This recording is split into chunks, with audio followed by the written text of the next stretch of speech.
Good morning.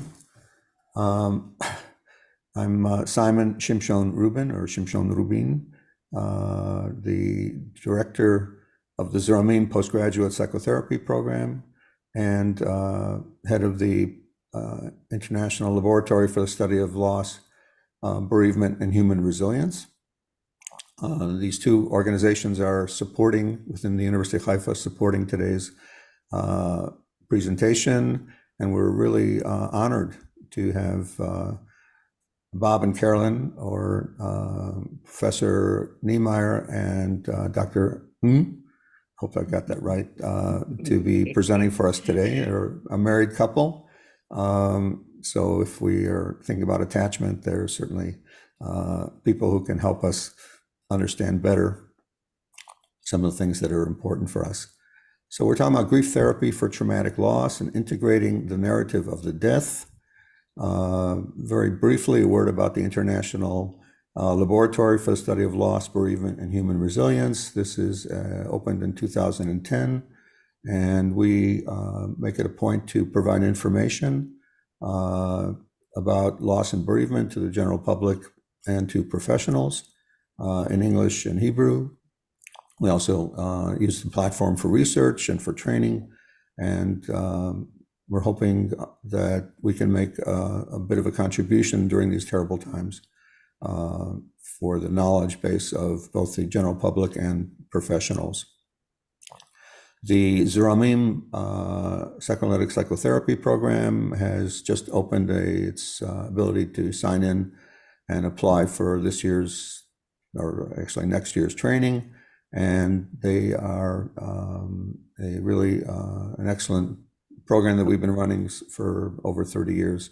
And we're very honored to be part of that in this presentation as well. And I just share both hats, but it really has to do with finding ways to make a contribution to the professional community and ultimately to the public. So with me today, besides the presenters, Professor Neimeyer and Dr. or Caroline and Bob, there's Dr. Ruti Malkinson, who is Director of Training at the Center, Professor Eliezer Witztum, who's part of the leadership of the Center, Dr. Alexander Manevich, who's active in the Center, and what I call our Zoom angel, Inbar, who is helping and run this hopefully properly. So this is really part of a lecture series. Some of the lectures are online, and we hope to bring others, and this is really a keynote lecture for us. There's an option for questions and answers, Q&A. You can find that in the three dots on the right. We tried the captions in English, and it was terrible, so we decided not to use it. I don't know when people will view this video, but as we all know, here in Israel, we're in the midst of a terrible war that started on October 7th, that really confronted the people of Israel directly and vicariously with terrible violence, deeply wounding the society here, the intertwining and the connection of people in Israel to each other, the murders, the rapes, the really horrible things that were done to people, the hostages, the military call-up and the subsequent danger and death to the military, the civilian ongoing experience of the war and the missiles and stuff is very difficult. And of course, there's so many displaced persons in Israel. So this is a major trauma for Israeli society, and it's traumatic bereavements in the case of people who have been loved ones have been killed, and this is what we're addressing today. I'm going to turn this over to Dr. Malkinson, to Ruti, to continue the introduction briefly. Briefly, very, very brief. Hello, good morning, and good afternoon. We are really around the world. We have the honor to have Bob and Caroline, two very, very, very rich, experienced therapists, teachers, supervisors, and researchers. And I think the joint experience they will be sharing with us hopefully will make us richer in our understanding and knowledge in meaning making after this atrocity that not only we have experienced, but we are still in the process of trying to make sense of what has happened. So thank you for sharing your experience with us, and please take the microphone and we'll listen to you. Thank you. Toda. Well, toda rabba to all of you for your engagement in this work, for your permitting us to be a part of your community on this temporary basis. It might be that the goals or aspirations of Sai and Ellie and Ruti for today exceed what we will provide. We want to really position ourselves in humility with reference to the level of horror and trauma that all of you are much more intimately familiar with. We're sitting here in Singapore, which is probably one of the world's safest cities, at least at this moment. Of course, its own history has sometimes known terrible trauma. And we will be speaking, of course, of our work alongside people experiencing traumatic bereavement of all kinds, including violent death bereavement. But in this, our goals are really limited. They're limited in part by the time, as well as the format. We would love nothing more than to be on site with you and doing a 4-day workshop on dealing with traumatic loss and the ruptures of attachment that further compound that.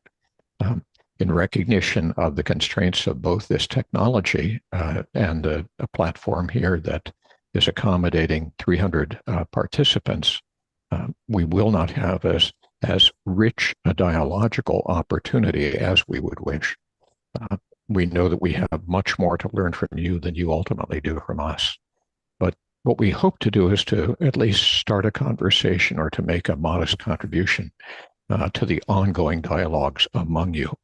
Of course, you have world-class leaders in Israel, which is in some ways the land of bereavement in any case. And certainly Simon and Ellie and Ruti would be among them. So it's with the recognition that we stand alongside each of you, but at a distance, and nonetheless with the hope of offering something of value that we join you here today. One suggestion about just the process of moving forward, we will take approximately the next hour or a bit more to present to you some ideas, particularly focused on the rupture of a world of meaning occasioned by such violent, profound, and ongoing loss. We'll focus particularly on one cardinal method called restorative retelling, which bridges the domain of bereavement on the one hand and trauma on the other, as so much of the Israeli population, potentially every Israeli, stands at the conjunction of these two domains, contending with both simultaneous trauma and loss, each compounding the other, but each distinguishable in its impacts on survivors.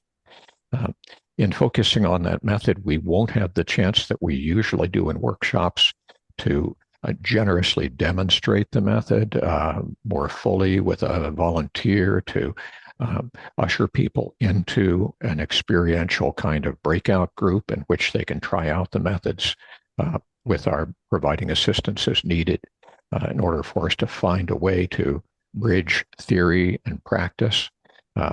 Those opportunities will need to await another moment.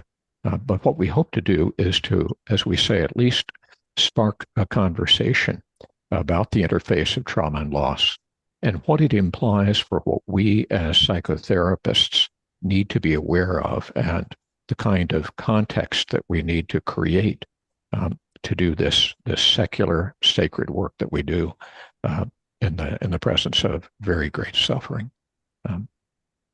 Toward that end, we'll ensure that we save 10 to 15 minutes at least for the questions that will percolate up. And I think that Alex will be the person who will be accumulating these questions and probably trying to make some judicious choices as to what to introduce.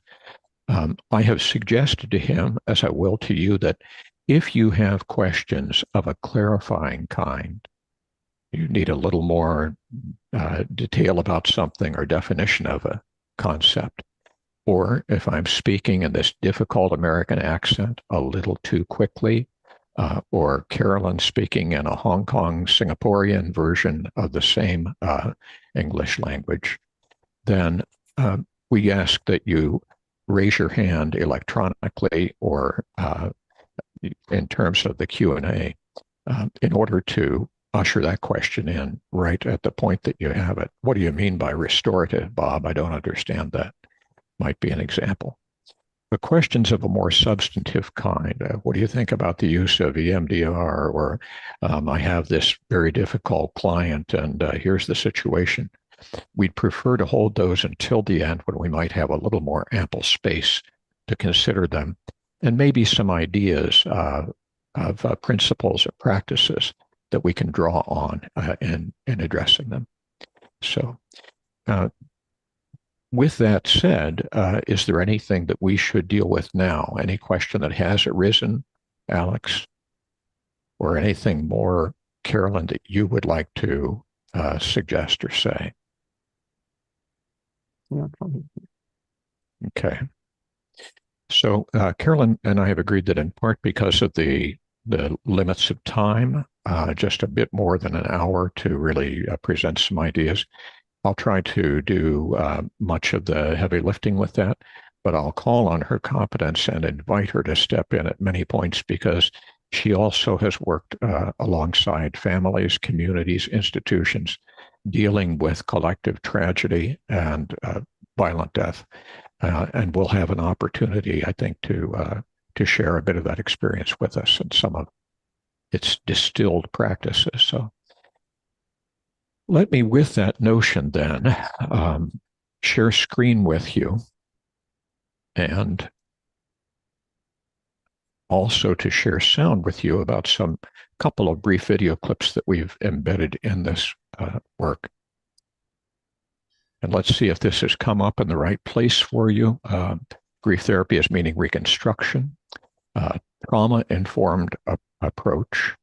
Our goal is to bring you essentially a snapshot of one of the many training programs we have online in the Portland Institute. And a kind of motif, a theme that weaves through much of our work is that we understand grieving largely as a process of reaffirming or rebuilding a world of meaning that has been challenged by loss, sometimes shaken and sometimes, as in the Israeli experience now, often shattered at many levels, ranging from the personal to communal, possibly to cultural and certainly geopolitical. And so it is at all of these levels and more, including the spiritual realm, that our core beliefs in possibly in humanity and in what this life entails may also be casualties of the violence that has erupted on your southern border. In light of this notion of therapy as a meaning-focused procedure, an attempt to help people rebuild a world that has been often shattered, as I say, we can understand the goals of grief therapy to include the attempt to redress the deepest sources of fixation, of stuckness, of impediment in moving forward with the process of adapting to a deeply unwelcome transition or loss. The goals extend to include revisiting and reintegrating the event story of the death. That is, what happened, what we make of it, why, and what it portends for us going forward. That'll be our main focus today.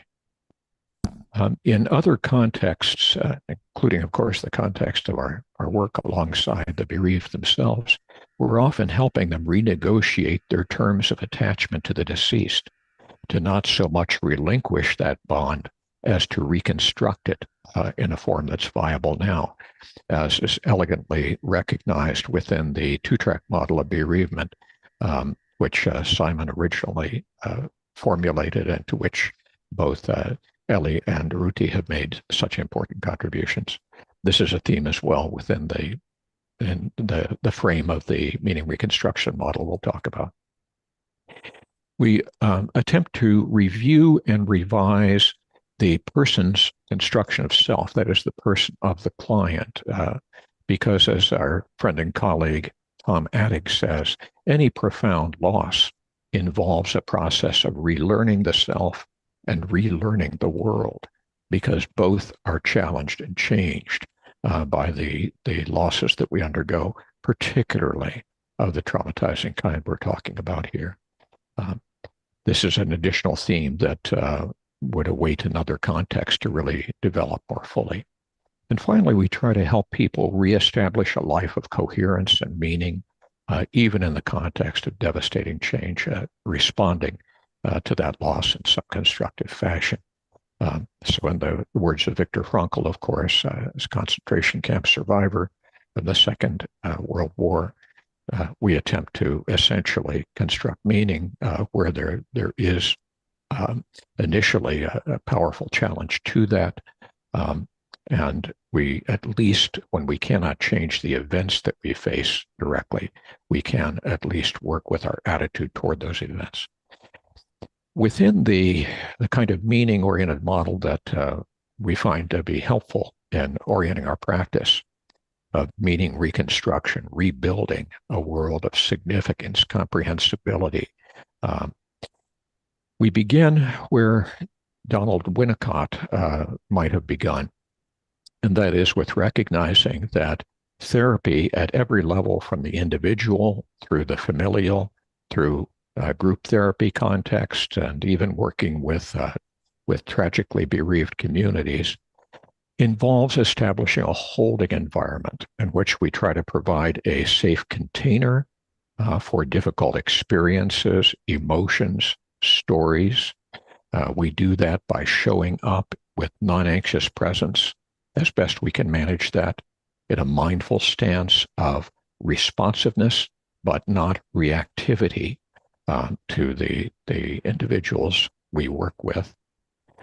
And within this space, we focus on recruiting the resources that people require in order to do the very hard work of grief therapy, most particularly when it entails the presence of traumatic loss, and sometimes multiple subtle and pervasive traumatic losses of the kind that all of you are facing in your work and in your lives. And these resources can be at many levels. They certainly involve assisting our clients with their capacity for self-soothing, for emotion regulation. Too little attention, I think, is commonly paid in many forms of therapy to essentially establishing a state of more regulated presence on the part of clients that makes the work of therapy more feasible. Creating the safety for that work within us and between us is a big part of what we offer. Of course, we also are looking to recruit social support for our clients, both within families, within larger communities and systems. We may often draw upon people's core spiritual beliefs. Within the Abrahamic tradition, of course, we may share a concept of a God that is engaged meaningfully with human affairs, and the rituals and practices of that tradition for many of those we work with will be significant sources of stability and consolation, except when they are themselves powerfully challenged by the loss and are among the meanings that become casualties of the traumatic loss. Of course, we also recognize that, as is true for the majority of Americans, perhaps the numerical majority of Israelis also may be more secular than spiritual in any orthodox sense, certainly.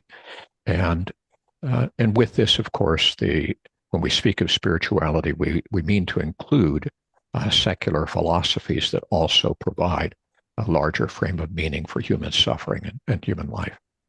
And finally, in a way that we would develop further in some hypothetical future workshop, we also look to recruit the deceased as a potential participant in the grief therapy as a further support for the client.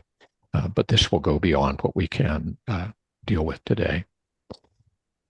We call this the tripartite model of meaning, reconstruction, and life. And of course, that's a fancy kind of Latin-sounding term that simply emphasizes three parts, three places in the process of adaptation to grief in which we observe clients commonly becoming stuck. Grief itself is not a pathology. In its most prolonged and preoccupying forms, it can become dramatically life-limiting and even life-threatening.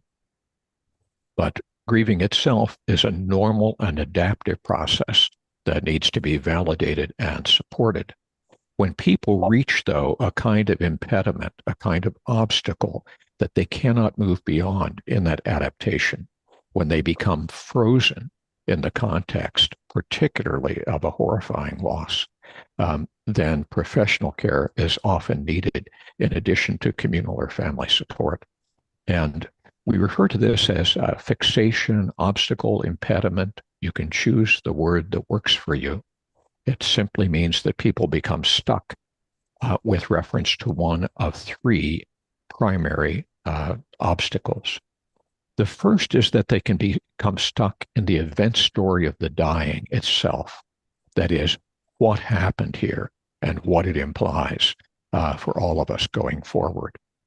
And this is something recognizable by the struggles and symptoms that people bring forward in the therapy when they seem to be very preoccupied with the story of the death, the horror of what happened, when their responses are characterized by high levels of traumatic distress, and all of the classic signs of trauma, intrusive symptomatology of visualization of the scene, whether these are images brought to them by media or images constructed in their own mind of how a significant person or family or community was destroyed.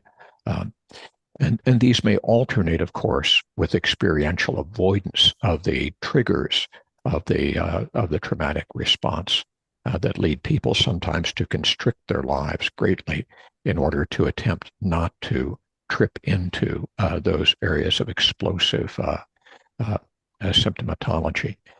Of course, another classic feature that we encounter here is a very ruminative tendency to go over and over and over the events, replaying them in their mind, sometimes in their storytelling, even in the context of a support group, and maybe reliving them literally or symbolically in night terrors and nightmares and dreams. All of these suggest then a need to attend to this event story in which they are stuck and frozen. And the main technique here that we're going to be talking about is restorative retelling. What do we mean by that? We mean a form of prolonged exposure by which we can support people in retelling the story of what happened, what they have been through, and what they imagine their loved one went through at the time of the dying. We're looking for opportunities to make that silent story a socially shared story in a relevant community that can help hold what is often a common pain. But restorative implies that we're seeking to restore a sense of speakability, meaning that we can give this words. It doesn't have to simply live within us. It can find a place in the world between us. And it also is a story that restores a sense of some coherence where the parts that we typically leave out, we find a place for without having to censor them, without entailing re-traumatization. And that's the key piece that will drive our are methods that we'll be talking about. There are many other methods here that can support this work. We will mention one of them, and that is drawing or depicting a scene of the death as we witnessed it or as we imagined it, not only as an aid to the retelling, but as a way of externalizing the image so it need not only live in our own conscious and less than conscious minds. There are many other procedures here that can be helpful, but I will not attempt to provide a long list of them and define each. It would take the remainder of our time. Importantly, we must bear in mind that even though we are dealing here with losses that are objectively, horrifyingly traumatic on any criterion, any scale, trauma alone and its overlay with bereavement is not the only possible place that people can get stuck. Very often in the context of grief therapy and also following, in fact, in our research, we find especially following traumatic losses, people may become fixated, stuck, blocked with a preoccupying concern with the backstory of their relationship with the loved one. Let me pause for a moment because I heard a voice. There may be a question that's arisen. Or Carolyn may have something she wishes to interject. Okay, if not, I'll move forward. You guys just tell me when to press pause and tune in. So what do we mean by being stuck in the backstory of a relationship? This is something, of course, that elegant attention is paid to in the context of the two-track model of bereavement as well. We recognize that in grieving, the typical, but not the only process or outcome is to look to find a way to retain, reconstruct, and in Carolyn's terms, realign our relationship with the deceased rather than to relinquish it. Grieving is less about letting go and moving on, and it's more about learning how to hold on lovingly to an important bond in a way that is sustainable now. In a longer workshop, we would talk about the exceptions to this in attachment theory terms and in terms of the level of conflict and oppression and so on in relationships. But here I'll simply make that as a general point to which there are occasional exceptions. So the goal here is to restore relationship, to reaffirm security. We know that people need to work on this topic when they experience unremitting yearning.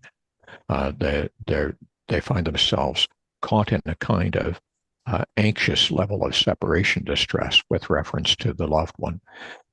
They may experience a profound sense of guilt, of regret regarding things they did or didn't do, could or couldn't do. And in all of this, then, what we're talking about is a range of relational emotion that calls for relational redress.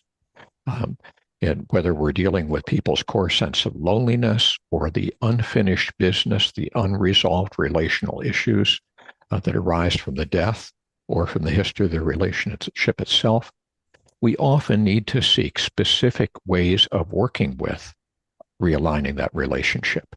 Again, in an alternative workshop to this one, we would talk about various ways of doing so. Some of which, for example, are elegantly being advanced in Israel by Shoshi Kesari, for example, and her colleagues who are working with drama therapy techniques as a way of working and reworking with relationships between the living and the dead in ways that are very constructive. To these, we would add many other forms of work, that might be the content of a hypothetical future workshop. We want to mention briefly, though, that there is yet a third place that people get stuck, and that is in the impact of the loss on the personal story of self, our own self-narrative. Who are we now in the aftermath of this loss? Who am I after the loss of my only child? Am I still a father, a mother? Who am I if I lose the mother or grandmother, father or grandfather who knew me better than anyone else? What happens to those parts of me that were anchored in, sustained by just that connection? Um, Many losses, of course, are horrifying, stigmatizing. The social world withdraws from those who have suffered them.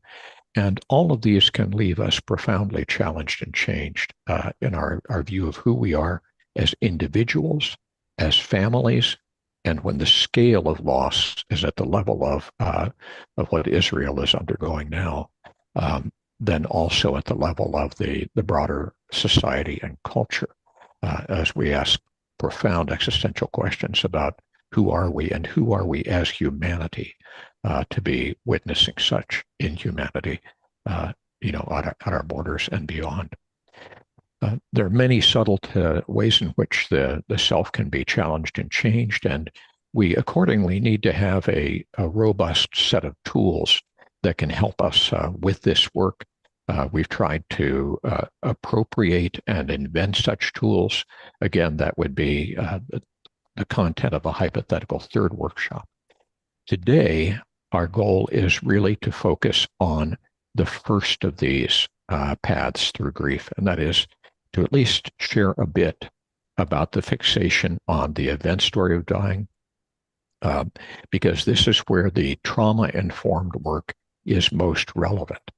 What we should emphasize is that, unfortunately, people may not be stuck at merely one place. They may have 2 or 3 places where they encounter profound obstacles simultaneously. We are led by our reading of our clients' symptomatology in a given moment of therapy, in a given moment of their life, in a given session, to help direct us. This is a kind of map, if you will, of what our attention might be drawn to. Our clients are always the experts on what they need. Therapy starts with where the client is rather than with where we are. And so our attempt here is to have a kind of model with multiple lenses that can help us find a way into and through the place of stuckness and confinement in a very problematic grief. So again, these may co-occur with one another, but in a given moment, one will tend to take precedence experientially for the client. That's the piece that requires the attention. Often, but not always, in the context of violent loss, the initial work that needs to be done focuses on the traumatic overlay that blocks processing of the grieving. But I could give examples of the contrast with very similar losses if we had more time. Bob, Carolyn, is there anything you'd add?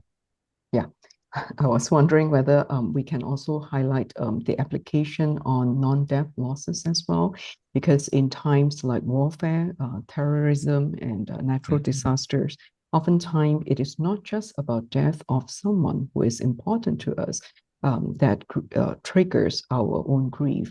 But there are times that, along with losing important people in our life, we probably also lose many other things, including our property, our jobs, our homeland.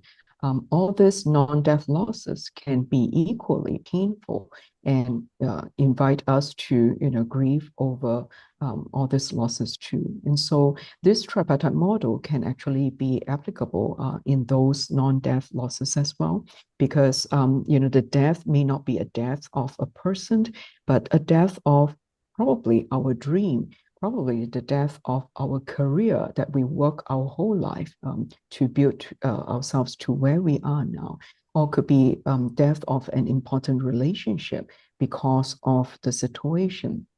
And so it is important for us to recognize that the clients or any other people that we have the opportunity to support in our personal capacity may also go through many other losses that may not be recognized by people around, because rightfully so and understandably, we focus more on the death of people in times like this. But it doesn't mean that, the pain and the sorrow and the implications from non-death losses can be any less significant. And so in terms of the attachment portion, we may then need to come to understand what does it mean, to have this home that has been, probably a lifelong investment for this client. And, by losing this home now because of violence, because of someone else's violent act, what does it, mean to this person? And so it could be, implying the loss of sense of security. It can be, other significance that we need to come to appreciate in order to empathize with the client on the reactions that we may see. And of course, oftentimes, yeah. Well, I don't mean to cut you off. I just want to thank you for that. And I can give an illustration of that in the Israeli context. Yeah. Yeah. So, yeah. I was just in just following some of the stories of the horror endured by your community. I remember the account of one Israeli grandmother who had devoted 70 years of her life to building the kibbutz, one of the kibbutzim that was attacked and just decimated, just destroyed. So for her, it was a destruction of community, of history, of what they had worked for all of their lives to bring into being. And this transcended, enveloped, and contained all of the death-related losses, of course, that were extremely poignant. But there's no burial ceremony for a kibbutz, right? And certainly you don't do it within 24 hours, do you? Like an Orthodox Jew might otherwise do for a death-related loss. And so I think Carolyn's points are very apropos here, very appropriate. Let me mention that it's not so easy sometimes to find sort of trauma-informed care in the area of bereavement. Oftentimes, as therapists, we specialize in one or the other. But the problem is that the brutal realities of our clients' lives often require that we become very sophisticated in both areas at the same time. I've been contacted by clients about this frequently, and one of them here, I quote, she wrote me an email and she said, Dr. Neimeyer, in my own personal and bitter experience with prolonged grief disorder, it's become very, very clear that virtually no one is willing to go there. So you, the client, just comply. You just shut it down, right? Even professional therapists, who I've turned to for help, they don't listen. They try to provide simple answers, and meanwhile you're walking around with a raging witch's brew of imagery and poisonous flashing energy with tripwires everywhere. And she was specifically then going on to say, where can I find this restorative retelling treatments that I've been hearing about? So that's what we wanted to do, is to introduce you to this. And we thought we'd introduce you to a client of mine who experienced the violent death of his young daughter. It is that work that we are very gently but bravely moving into here in the just couple of minutes of this video that I'll show you, as the client, whose name is Guy. He is a Belgian father of 2 living children and 2 dead children. And as he prepares to tell the story of this latest violent death, he speaks to the necessity of finding a safe place to do that. Let's listen. It is a different path. So here's my question for you. And I don't have a secret answer that I'm looking for. It's really a very open and honest question. What would be the pros and cons, the advantages and disadvantages of reopening even a little bit the story of that loss? Those experiences, those images, those feelings, as opposed to leaving it closed. Are there advantages and disadvantages to telling the story that I guess you must have considered kind of asking for a time to do a little bit of that? I feel there is an absolute necessity for me to somehow find ways to tell the story, because somehow it is a necessity for me to, as a part of integrating what happened to Sylvie into my life, To make it real and a part of your life and not just left out of your life. exactly. Yeah. And I'm working. I feel, at least, I'm consciously trying to find ways, as we are sitting here Yes, yes. as a part, but at own pace, and I admit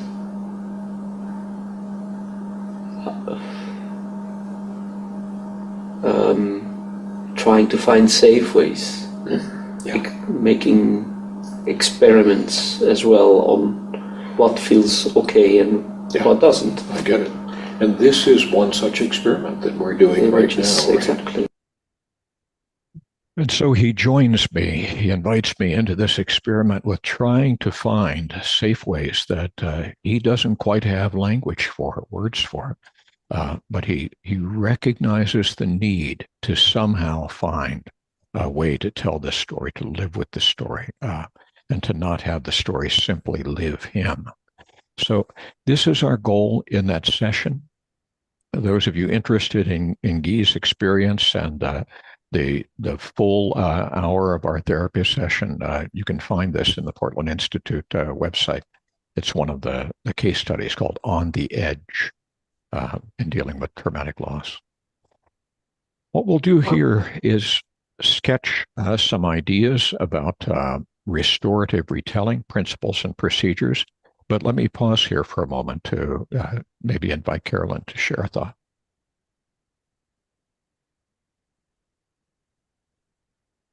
Is it, I was hearing a voice. I didn't know Carolyn or Sai or Ruti, if any of you. Okay. No, not for me. All right. Well, restorative retelling, again, this arises really as a practice with our friend and colleague Ted Rynearson.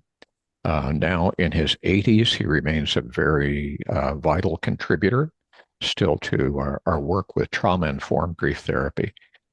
He devised this practice himself after experiencing the limits of psychiatry and psychology when, as a young therapist on his own part, a psychiatrist, receiving the best available psychotherapeutic as well as pharmacologic help following the death of his wife, Julie, who ended her life after, in the context of a postpartum depression, after the delivery of their second child. He found himself, just as she drowned herself in the Puget Sound, the ocean, off the shore of Seattle, Washington, he found himself drowning in a sea of grief. And restorative retelling, a gradual practice that he constructed to help with re-entering and retelling the story of the loss without re-traumatization. Is the practice that he devised. He's been joined in this work by many others, including our mutual friend Jack Jordan, who is a leading American contributor to work in the area of suicide bereavement. And many others of us have participated in the development of this perspective. So I'll be drawing on some of Ted's core ideas, which, as Ruthie may say something about, maybe Sai as well, as we shift into discussion, have also been used in the context of the of earlier experiences of traumatic loss in the tensions and conflicts between Israel and its neighbors. Touchingly, these practices have been used in groups that include both Israelis and Palestinians. Parents, for example, of young people killed by terrorism or by military action in the context of that ongoing conflict, as well as in a Turkish context, where Carolyn and I are currently working to, alongside those whose some 60,000 people or more died in the context of the earthquakes that happened just 1 year ago this week. So these are practices that have some universal significance. What I want to do is to add a few ideas to Ted's, and so I'll acknowledge when the ideas are don't originate with him, but they're coherent with his practices, and he appreciates their inclusion. One of these is that we recognize on the basis of very strong process-oriented research in psychotherapy. The clients tell three kinds of stories in therapy, not focused on the content of what they tell, but how they tell their stories. They speak about the external narratives of their life experiences, the more or less objective story that might be captured if we are doing a recording in video or sound on our cell phones. It's what happens around us, what we imagine happened in the external narrative, in this case of a loved one's death. But we also attend to the internal narrative, that is, the inside out story, the emotion focused story, the somatic story of how we hold the grief or the trauma in our bodies. We also attempt to give that voice. As we listen for as well, what my colleague Heidi Levitt calls the reflexive narrative, the meaning-oriented story, the sense that people are trying to make of what's happening both in the outer world and their inner world. Now, as we braid these three strands together, we produce a more coherent story that helps people hold and contain this very difficult experience. But the way we do this is crucial. And so I want to talk about not only how we talk, but how we walk in some sense alongside the bereaved. And I'm going to share three principles of practice that I've suggested that help us identify the quality and intention of this work. I'm happy to define these terms as I use them because they might or might not be familiar to you. But they include bracing, pacing, and facing in the context of this trauma-informed grief therapy. Bracing means supporting, like a flying buttress alongside the Notre Dame Cathedral. It's a way of holding people, giving them a sense of stability, both in the session and between sessions. In sessions, for example, we're listening for people's window of tolerance for disruptive emotion. And we're listening for the point at which they flip beyond that. I'll resist the temptation to role play what this might sound like, but all of us would recognize that it's important that therapy be friendly to negative emotion. And if a client is weeping and their voice is clearly affected with grief as they're talking to us, that's just fine. But when that moves into a place that is just out of control and the person begins sobbing uncontrollably, shaking, dissociating, going blank, they have moved beyond that window of tolerance. When people shift beyond that range, then what we seek to do is to provide kind of emotion regulative interventions. A simple example of many would be grounding in the chair. I wonder if now as you hold that scene, just imagining your daughter in that context, can a part of you also just breathe slowly with me through that experience? Taking a deep and slow breath and releasing it. And with each breath, just releasing a bit of that fear that, as you've described it, that comes with that scene. Just again, another breath. And I do it half this rate of speed. We do it for a couple of minutes until the person was able to begin to settle down.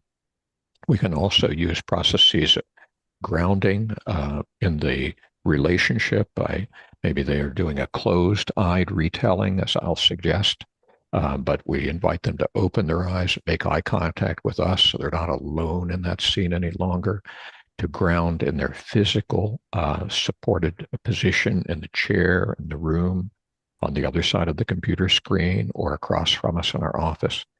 In all of these ways and others, we're seeking an emotionally regulated but not over-controlled form of engagement in the storytelling as people do the work of unpacking the story.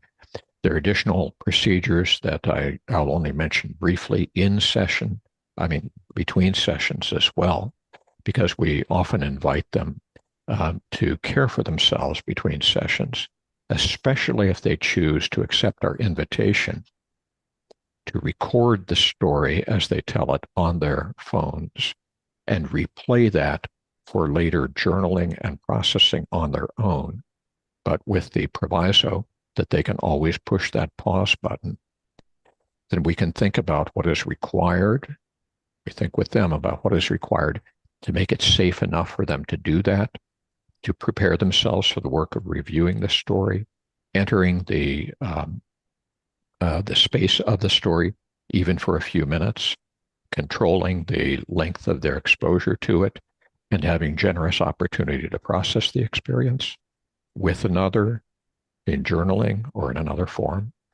And then what is required for them to safely re-alert and re-enter the social world. Perhaps they practice yoga. Perhaps they listen to a kind of music that soothingly reintroduces them to the world. Perhaps they take a walk or run along the beach. Perhaps they get together with a friend for coffee. So in all of these ways, we're trying to build in safety at each turn to avoid re-traumatization. Pacing, I cannot emphasize strongly enough, involves careful dosing of the story and slow motion review of the events.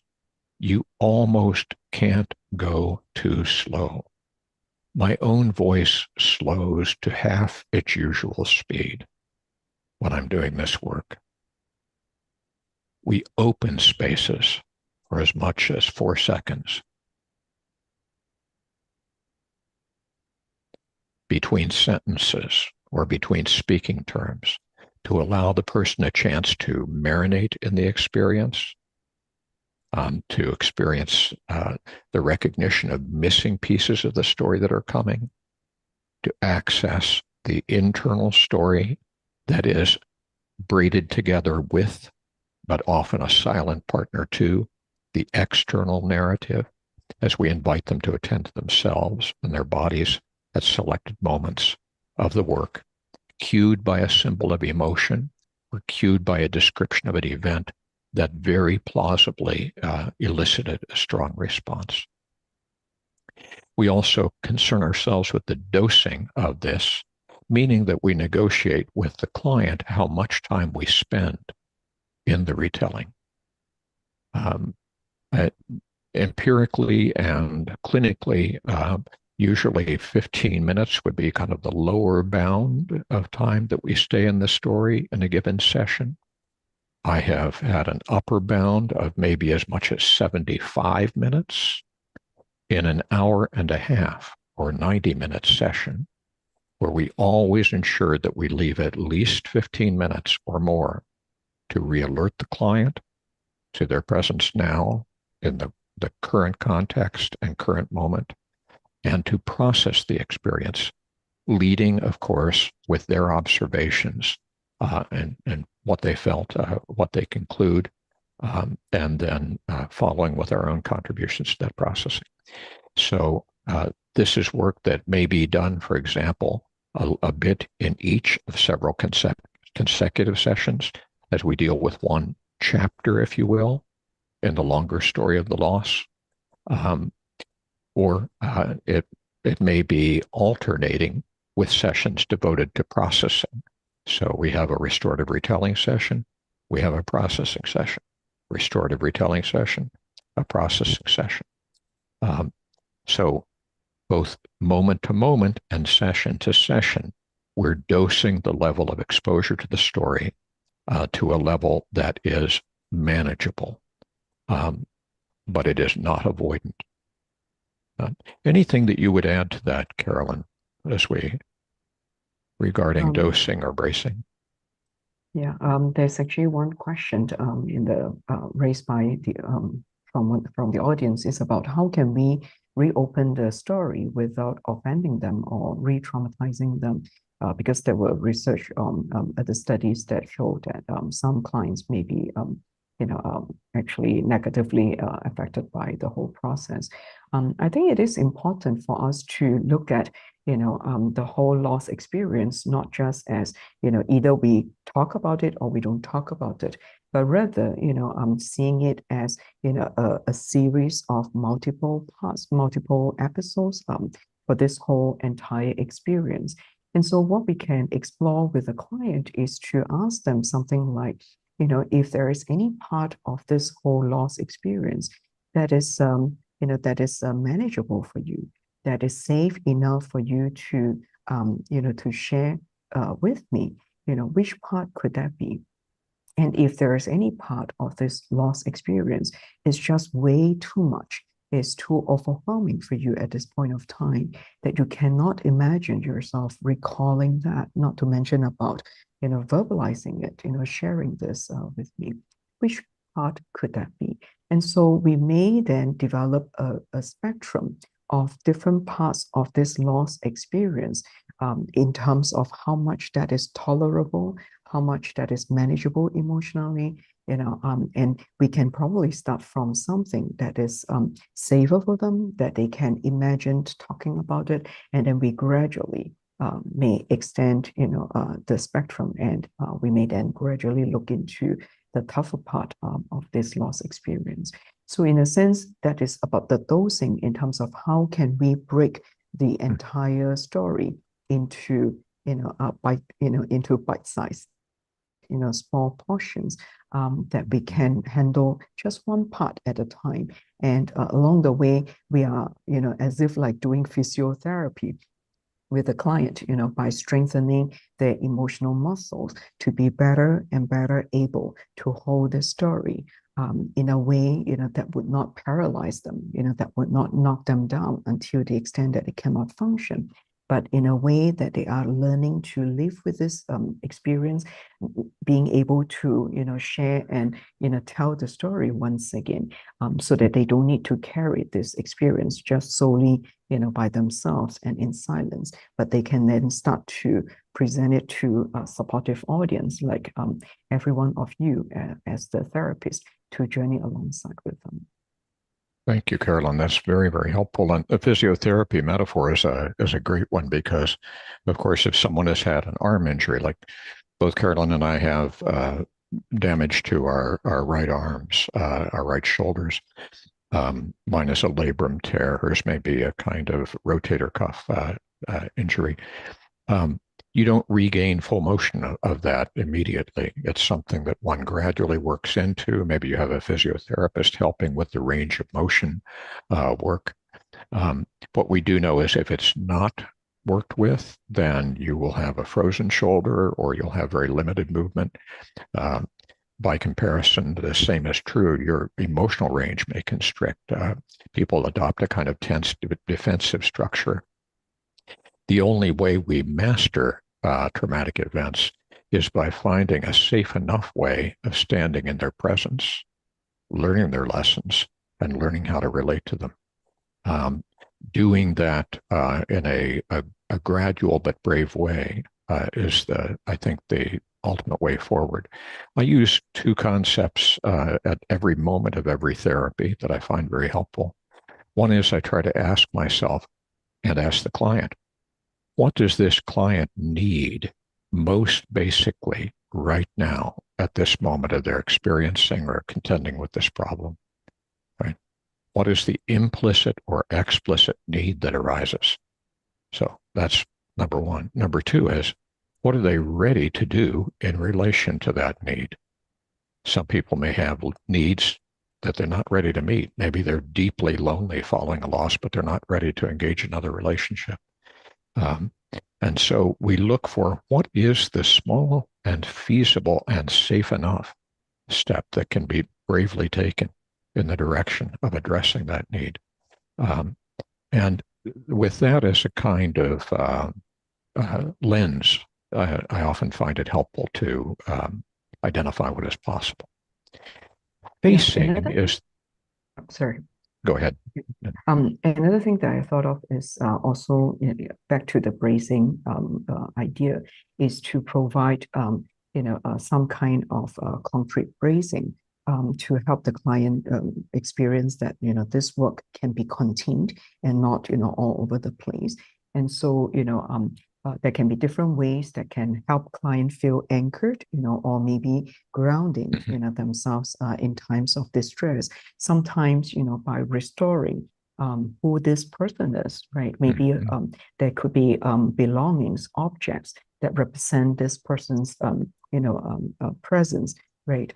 Even though, the deceased has left physically, but maybe, holding on to this person's, a special object that sort of represent the deceased, companionship, or remembering, how the deceased originally looked like, for example, and holding on to that object in hand, right, or maybe hugging the cushion, something that could be very concrete, physically felt. Experience may also help them to feel that, remind themselves that they are here and now. They are not, back into that trauma event.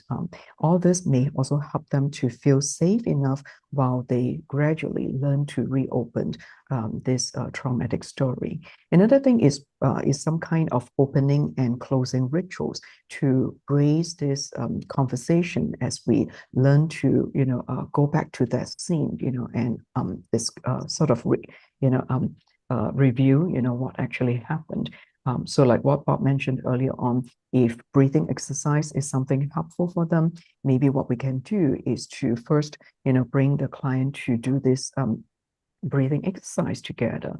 And then we enter into maybe a 5-10 minutes conversation to reopen this chapter, of this loss experience. And then we can let the client know that, at the end of this 10 minutes, let's, do this breathing exercise once again to sort of like bring closure temporarily to this story. And then we can shift to, processing mode. So in a sense, the opening and the closing, may sort of, serve as a box, as a container, to keep this experience, in a more manageable manner and not, being too overwhelmed, by just opening the Pandora box without being able to put some closure on that. So, yeah, just you can think of the use of Winnicott's idea of a kind of linking object, a comfort object. Maybe we're doing this work with young people or children. They might hold a stuffed animal that denotes a sense of security for them in the context of doing this work. The frame we build is one defined by time, but maybe also, as she says, by ritual. Perhaps we light a candle at the beginning of the session, and we extinguish the candle at the end of that, creating a kind of sacred space and a punctuation of this time in what is called a liminal space, a space a little different than the usual world of conversation. I'm going to go ahead and brusquely push forward a little bit to get a few more concepts out here before we have to conclude, and that is the idea of facing implies that we're helping people find empowerment to the extent that we can in a very disempowering situation. If nothing more, they have the empowerment of becoming the narrator rather than merely the co-victim of the story. And and there are various tools that we can use to assist with that. We'll display one of those in the form of this drawing of the scene of the dying. Of course, the facing is done in the presence of the responsive witnessing of the therapist or of the group in the context of group applications of this work, or the family in family context, community in community contexts. And I've done this work in all of those contexts, as probably many of you also have. So in any case, the facing is not something that needs to be only experienced alone. When we do this work with clients, they experience the safety entailed. One of them, who preferred to be acknowledged by her full name, was Jamie Thrower. And she said that retelling the story dropped me right back into the scene, but at the same time allowed me to have distance, so I didn't feel re-traumatized or triggered. And I'd like to illustrate just a little bit of what this might look and sound like as I review a bit of the story with Elizabeth of the death of her partner, her fiancé, who died by suicide in the context of an increasingly psychotic, paranoid kind of experience for which he was not sufficiently open to really invite the psychiatrist who he eventually consulted. Didn't allow that psychiatrist to be very helpful to him. And here she speaks about a particular moment in the context of the story of the dying when she discovers him. As is true with most suicides committed by American males, they use firearms. And in this case, the young man died by gunshot to the head in the bath of his home, in the bathroom of the home, the washroom. As a content warning, I will mention that she does produce an image of the scene. She does not show the body. She does not show the gun.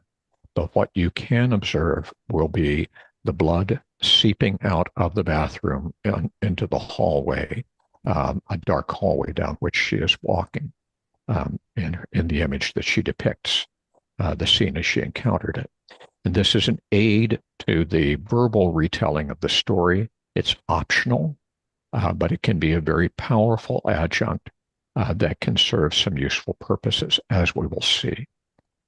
Let's listen as Elizabeth tells us a bit about this experience.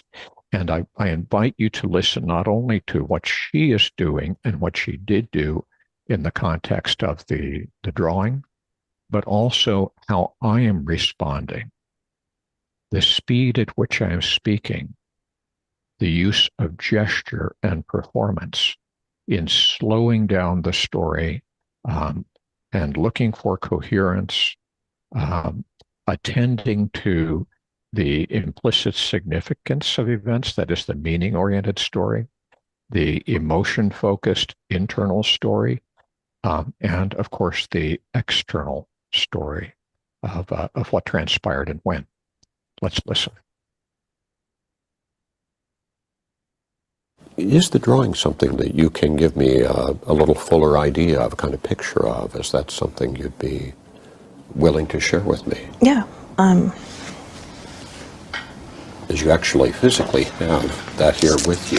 I do. So if I were just to hold this here between us. So if you prefer not to see this image, just simply close your eyes and listen. I think there isn't much that is triggering about the description, but the image itself may be. So exercise self-care if needed. And allow you to describe this scene to me. What would this capture? The moment before I turned the corner and actually found him. Yeah. Before it registered what I was looking at. It was actually really odd walking into the apartment at all that night because the lights were set up differently than normal. Almost like the lighting had been arranged or something in a way that I made think it look- had been. I mean, he was very purposeful with a lot of details. I think that was probably one of them. Almost as if he was anticipating your finding him. Oh, and he this- knew I was coming over that night. He knew you I were- left my things there because I was coming back, and there was no point in me taking my stuff home. Yeah. So in some ways, he lit this Yes. in a way that would draw your gaze Yes. down the dark hall And left the door open, and left the door open. which sounds like kind of an insignificant detail, except that I would have had to open that to find him if he had shut it. And I think that would have been many times worse than slowly turning the corner. So almost as if this scene setting that he did here was in line with an intention to protect you or buffer you in some way, to kind of... I think it was. We see that then as a point of significant meaning reconstruction in line with the final intention of her fiance to care for her even at the moment of his dying. Now, we don't know if that's true in a literal sense, and it doesn't matter. It's emotionally true for her. And teasing out, holding, validating, and respecting that hopeful reconstruction of meaning is a small piece of what contributes, but a significant piece that contributes to the advantage or the power of this retelling. Let's listen to a bit more. So as you constructed this picture, what did you find yourself doing first, if you were to describe how this remarkable image found its way to the page? I just literally relived walking in that night from the moment I pulled my car up. And it was actually slowing down to do this drawing that triggered me to remember that when I first saw the blood on the floor, I didn't know what it was. And so there is a kind of process of, I don't know, encountering deeper emotional realities and meaning making, really, that you were doing in imagery here. Yeah. So then as you started to draw it, do you recall what you drew first? I worked my way from the outside in. The blood was the last thing that I put onto the drawing. From the outside in. Yeah. Yeah, really focusing down ultimately on that trauma. Right? This would be one of the 1,000 examples that might be cited of how a client tells us not only what to work with, but how to work with it. And I take this to be one of those fractal moments where a small part of the interaction reveals the structure of the whole, that if we're working with her more generally, we'd probably work our way from the outside in. Kind of start with the event story. We'd begin to then focus increasingly on the internal story. We'd listen for the meaning-making narratives and the questions, the challenges to meaning that arise in that context. Let's listen to a bit more. Yes. I thought it would be a really unpleasant thing to do, and it was permission to do something that had already occurred to me. Permission to do something. Permission. Yeah. Because I haven't shown this drawing to anyone outside of therapists and group. Wow. It's socially unacceptable. Right. Who would I show this to? Right. And yet to kind of discover then that there could be an audience for the story, even in its most graphic visual detail. Right? Yes. And it's not only an image that needs to live within you, but it can actually find an audience in a world of compassionate people. This is Yes. part of the... And also, I think I was holding on to that image very tightly before I put it on paper. Holding. Listen to this. I hear this again and again and again with clients I'm working with in restorative retelling. And it applies in a couple of ways, both to the recorded story that they make and also the drawn story.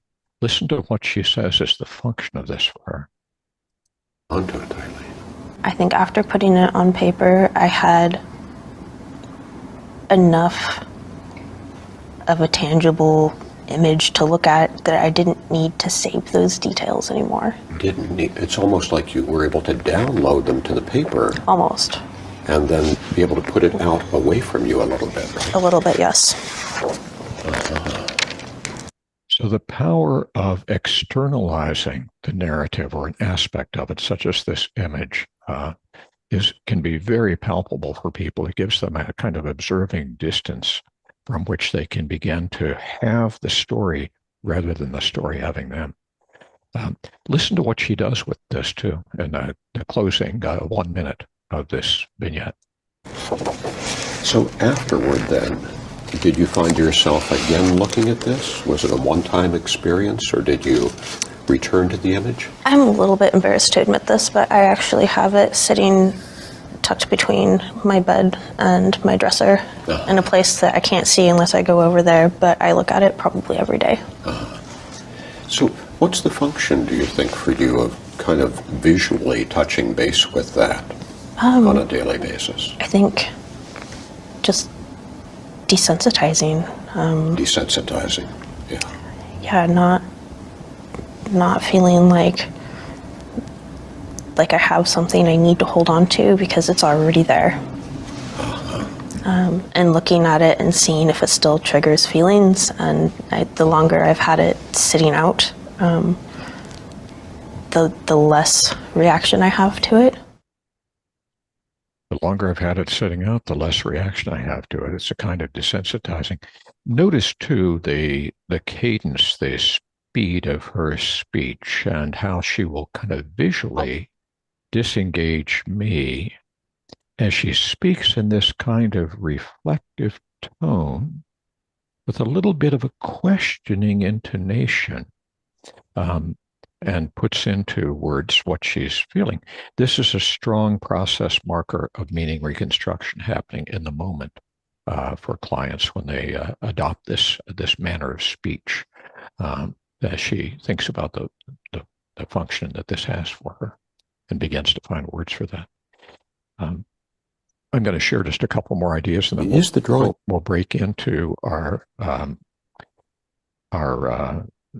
sharing here and questions in just a moment. With restorative retelling, then just a couple of additional pointers that I might share here. One is that, as I say, we want to invite people to stay in there for a manageable period of time, but usually more than just a minute or two. Because if we touch the story and back off very quickly, what people may learn is more avoidance coping than mastery of the experience. So usually in the neighborhood of 10 to 15 minutes would be the lower bound. And as I say, it could go upward to a negotiated period of time. I've done as long as 2-hour sessions, with 90 minutes being common and 60 minutes being kind of a minimum, because we want to ensure that we have at least, as I said, 15 minutes for processing. Where do you start the story? Well, as Carolyn will tell you, or would tell you, the answer is where the client wants to. Is there a part of this they're ready to deal with, that they feel both a need to deal with and a readiness to? And that commonly is at the point that in a normal context, it might be when death is imminent, maybe a loved one is dying in hospital or in our home. But in, of course, a violent scenario, it may be at the point that we learn of the death or the possibility of the killing of the loved one.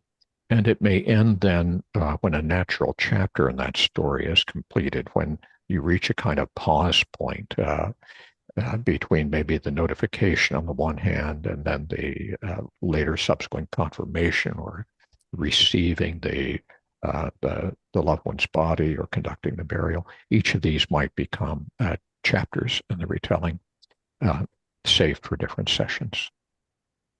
I often invite clients to close their eyes or to use photos that invite strong emotion. but this is at the discretion of the client. With closed eyes visualization, people have more access to visual stores. They have more privacy. They're less distracted by their visualization of us, and it's often a more immersive experience in the story. But conversely, opening the eyes can also be stabilizing, can help them lift a little bit from the emotional re-engagement with the story. So that can be a way to modulate the intensity of the encounter. Now, I think in a broader setting, I would encourage us to, if we had a longer workshop, I'd give you some additional suggestions about how to use this. Sometimes we encounter things in the story that suggests there's an important gap or a missing piece that needs a little more attention. We could talk about how to deal with that. Or sometimes there are markers where additional work might be beneficial. I talk about planting a flag kind of symbolically next to something that we might then talk more about. So in the course of the retelling, I said, what if we could put a little flag right there, and maybe when we process this, we can come back and talk about that a little more. Okay. And what was the next thing that happened, I might ask? And then this allows us to return to this for later visualization or dialogue, consultation with other people, journaling. We could talk about revisiting the recording. I mentioned a little bit about this, ensuring safe entry and exit, often working with time limits on the revisiting that they might make to the recording in between sessions, taking a lot of care to make that a safe experience that they can pick up and put down. Setting time limits can help with that. We can suggest various forms of journaling. We've developed several specific ones that can be helpful. And that journaling then would be used to integrate into later therapy to inform the work that we do together. And that allows for ample periods of processing with the therapist. Again, these are all among the 50 different training modules we have in the Portland Institute. We'd invite you to explore them because there's so much more than we can fit into 90 minutes of conversation here today. Let me go ahead and stop my monologue and instead invite our dialogue. And this could include, of course, any further contributions that Carolyn might like to make at this moment, as well as observations by Sai, Ruti, Eli, as we also then prepare to open it to audience questions. Any quick notes that any of you would have about this? May I ask something? I think first of all, it was very, very interesting and very, very detailed to expand the way we approach the therapist-client relationship. I would like to ask about timing. You talked about pacing. What about timing? What consideration would you take into account when to do what? Yeah, thank you, Ruti. That's exactly the right question. It's helpful to remember that the three most important factors in psychotherapy. The most important factor is timing. The second most important factor is timing. The third most important factor is timing. So you've hit all three of the important points right at the outset. And what is the right timing? It is when need and readiness meet. When the client's struggles and symptoms suggest they can't live with the situation in the way they have been doing. And this is the particular problem they're having with it. It's at that point that the introduction of some way of addressing the problem, if it is conjoined to the struggle and the need they have right now in this moment, that's the timing that we're looking for. It's kind of an ikigai moment, if you will, where the need of the world meets our readiness to address it. one difficulty I will say is that I think an experienced therapist who can stand non-anxiously in the presence of horrific suffering without giving in to the temptation for easy answers or lapsing into a psychoeducational opportunity or giving a wise interpretation of the client's experience or any of that stuff. There's a time when that may be beneficial, but mostly as therapists, we are leading from one step behind. We're looking for the move the client is just about making, the implicit need that they're leaning into, and then we look for a way to help them take that step. When we find that, then by definition, we're practicing optimal timing. And the thing that helps with that most is beginner's mind, as the Zen practitioner might put it. And that is that we don't have a pre-formulated idea of what this session will consist of. We come in with as few preconceptions as possible, and then we are maximally responsive to what they bring. Of course, we have in mind procedures, even protocols that we can draw on, but they only have relevance when they're relevant to the client. So therapy begins with where the client is, not with where we are. All right. And therapy begins with who we are more than what we do. So constructing a field of receptive presence to the client is the place where we're going to be able to notice what is needed and begin to provide it. Thank you.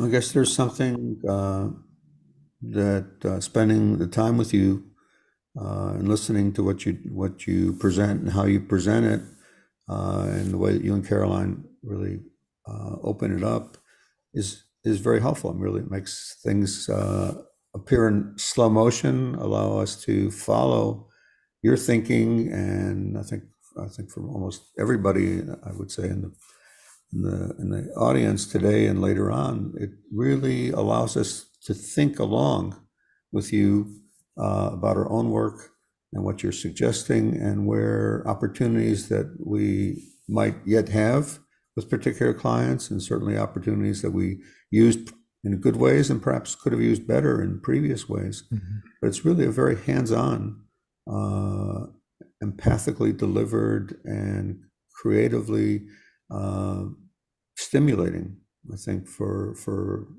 certainly myself, and I think I speak for many, to be part of this and to use what we can to increase and deepen our work, and particularly with one of these three aspects, which is the traumatic death story and the three levels that you address it at, which is the event and how it's the feeling and the meaning of it all. And that, I think, is a really lovely way to help us think about it as we are going to close very soon. Toda rabba, Sai, for those kind words. Again, we are not standing on the mountain with 10 commandments in our hands here. There are wiser people than us who may be able to deliver those, but what we do want to do is just draw attention to those intuitive practices that can be formulated as principles that can guide our work. And many of us find our way toward these practices regardless of our tradition of therapy, whether we are cognitive behavioral, psychodynamic, humanistic, family systemic, broad range of somatic approaches, and so on. We'll all have our specializations. But I think that there are core processes of how we attend that can let us find then how to bring our own special gifts as persons and our preferred methods to bear on the struggles that people have. I know we have some hands raised here, including from Amalia. I'm open to those questions too. And Caroline, I think you and I can spend an extra 5 or 10 minutes with folks if they wish to, if that's available. Sai, it's up to you guys. Perhaps Inbar, if you can open the particular speaker. Yeah, is it okay to ask? Okay, thank you. So first of all, I'd like to thank you very much for this lecture. It was, I think, very important and interesting. It was a very beautiful example with the drawing. I found it very powerful. I had a question about it that as you said, you let her lead the way and give meaning to what she wanted to express. And she gave very beautiful meaning about how there was a form of care in that. And I wondered, what would you do if she gave negative meaning to different aspects of it? Is that something you would challenge or actually explore with her? I think it's very delicate, and I was wondering what we'd do if that were the No, case. it's a very good question, Amaya.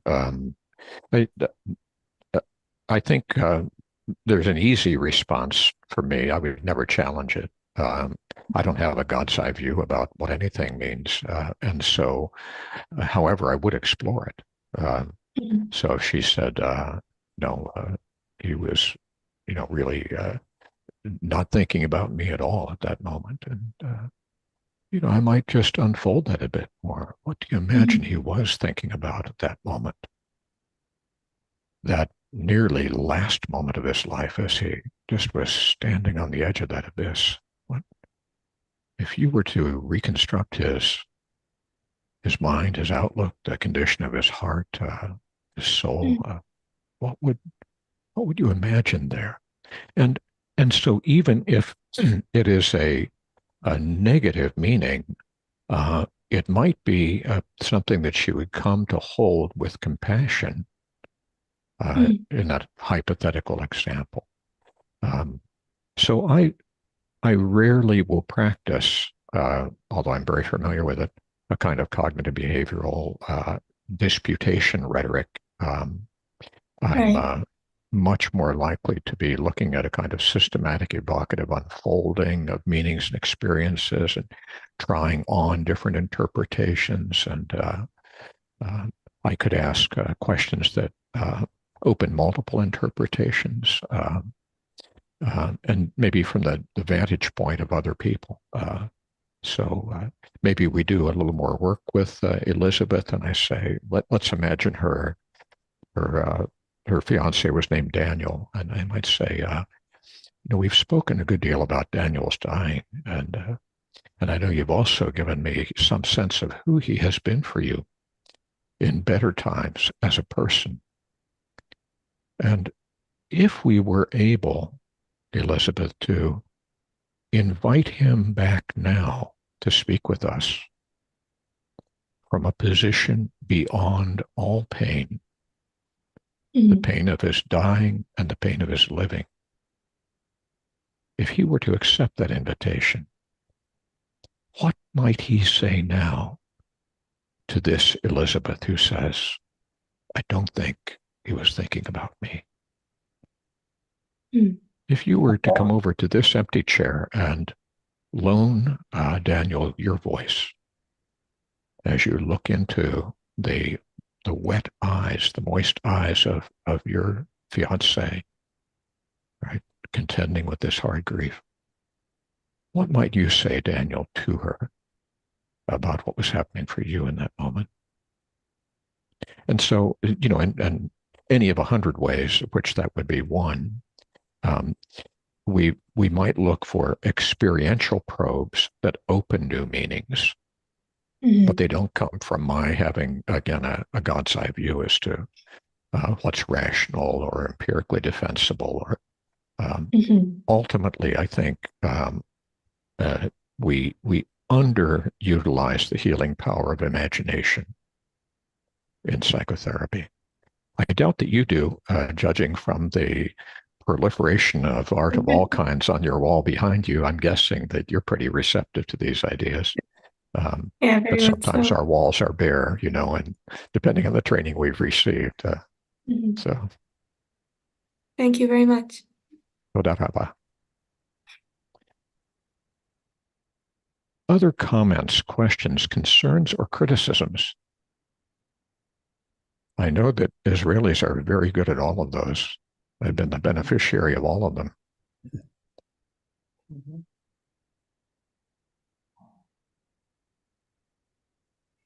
So, Alex, have people raised any other questions for us?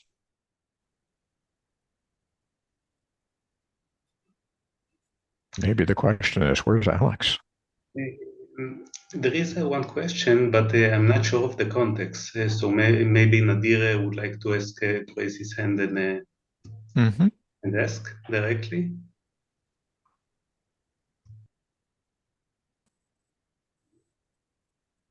Yeah, there I see a hand up there.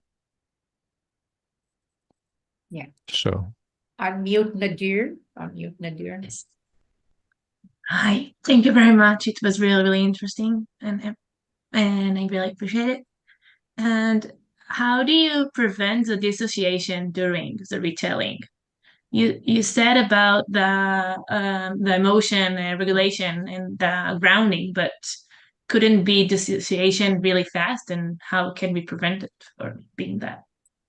well, when we soften and slow the retelling, people are less likely to be triggered into dissociative states, in my experience. We try to take right-size moves, and they may be, very small steps, and then we stay there until the person has some sense of mastery of that space and place, and then we move on. It's when we take the great leap that people are more likely to move into dissociation.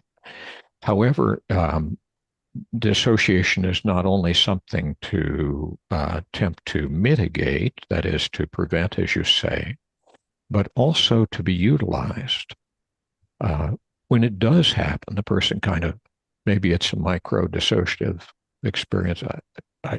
I'm sorry, Bob. I had this happen with a Turkish client of mine just this week, who is, we share no language. We work with a wonderful therapeutic translator, she identified.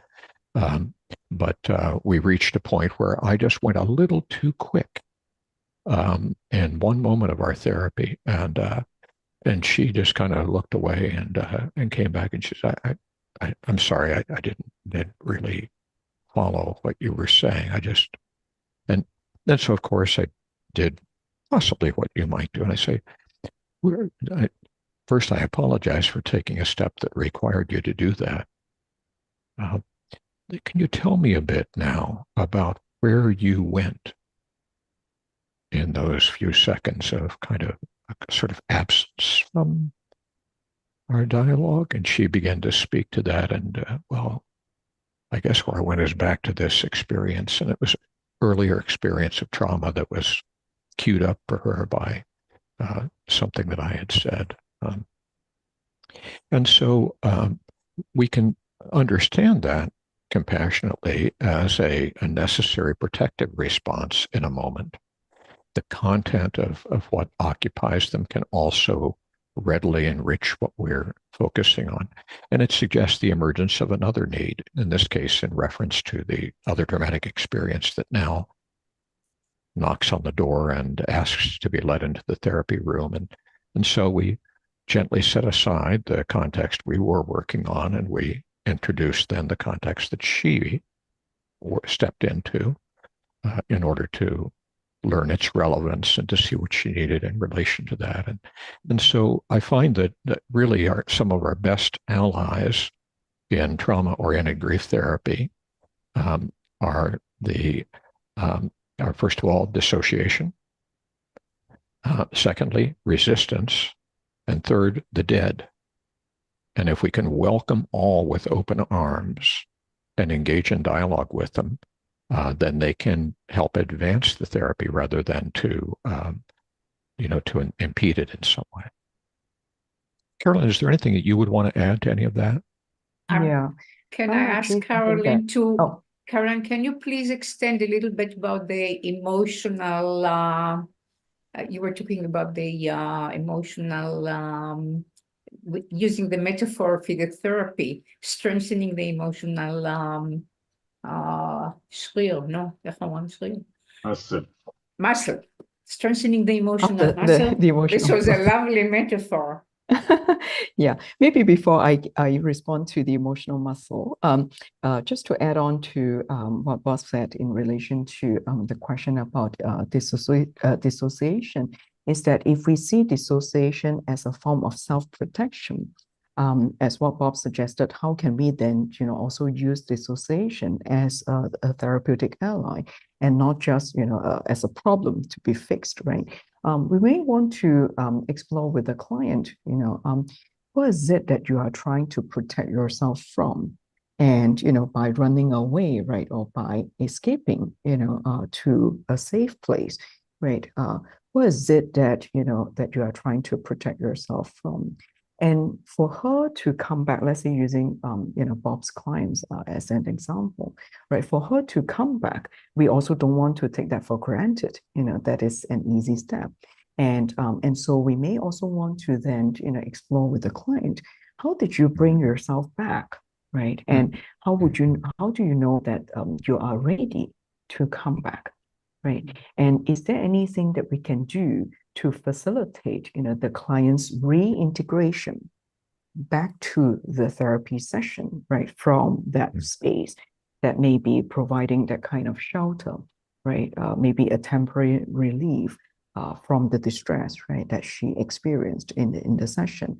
And then, and so by exploring with the client and understanding a little bit more, all this could be useful resources for us to utilize, in the subsequent work with the client, and also to help ourselves to become more attuned and adjust, our pace according to how much the client can take at this point of time. And we may then, continue on with the client. And so the reintegration back to the work is important to take note as well. Yeah. But back to Rudy's, question about emotional muscle.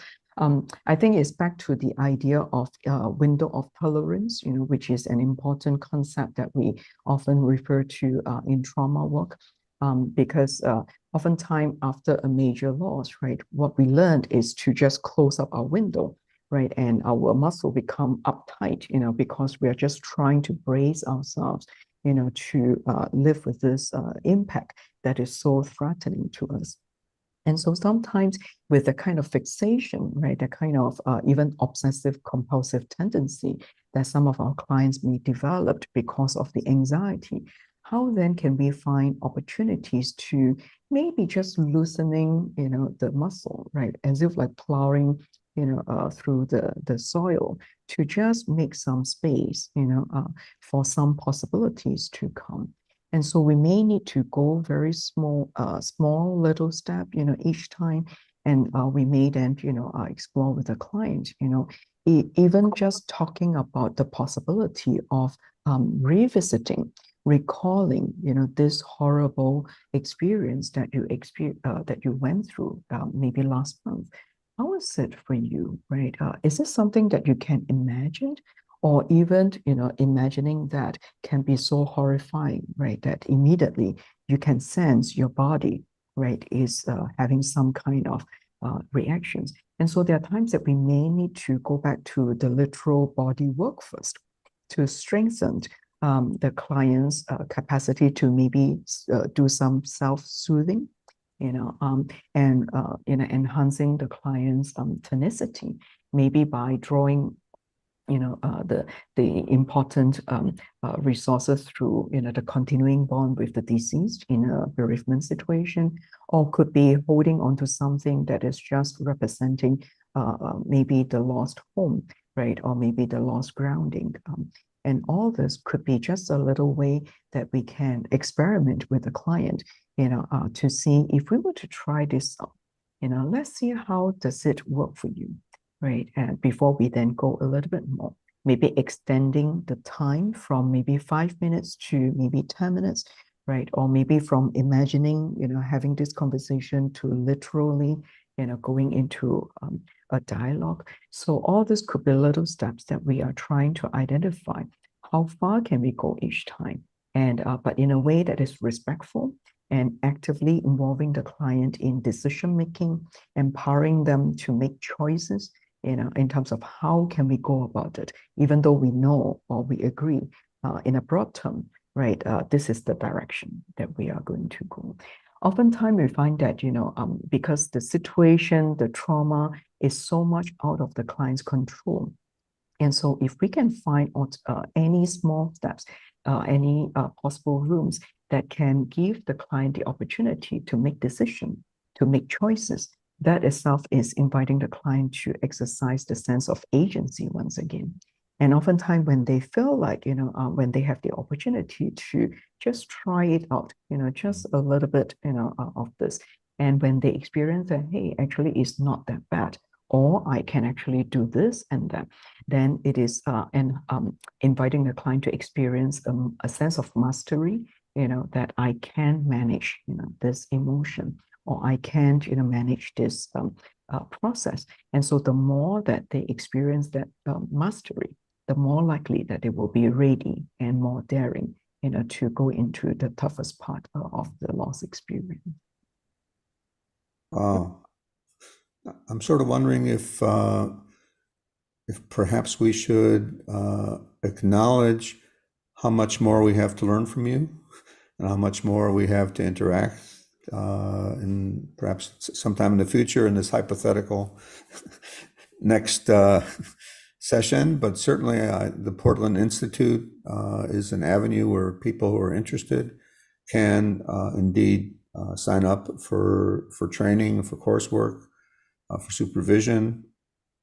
And so that is an avenue that is not dependent on what we do together, but is really something that you have been working on. And I think we all have had an interesting morning or afternoon, really being exposed to some of the treasures, really. I think that working with master clinicians can bring to us and can assist us with, and I would let Ruthie perhaps follow me, but I would just like to say thank you to you, thank you to the participants, thank you to people who will watch this video, and I hope that it does what we all want it to do, which is increase our ability to work with people who need our help and to help people.